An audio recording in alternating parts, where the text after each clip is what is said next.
Global concept হচ্ছে value for money.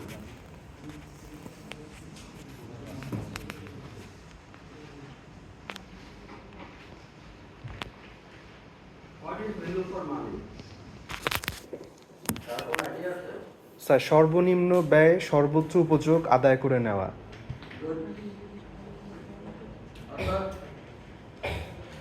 আমি যে টাকাটা ইনভেস্ট করছি, যে পরিমাণ প্রত্যাশা করছি সে রিটার্ন আমি পাচ্ছি কিনা।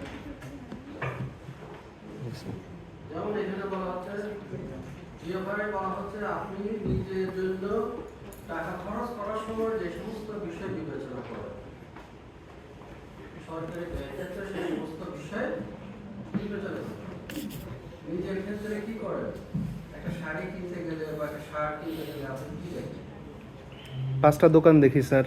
5টা দোকান দেখেন, কোয়ালিটি, প্রাইস, আমি ঠকে গেলাম কিনা, আমি হেরে যাচ্ছি কিনা, হ্যাঁ, সর্বোচ্চটা আমি পাচ্ছি কিনা, কোয়ালিটি ভালো কিনা।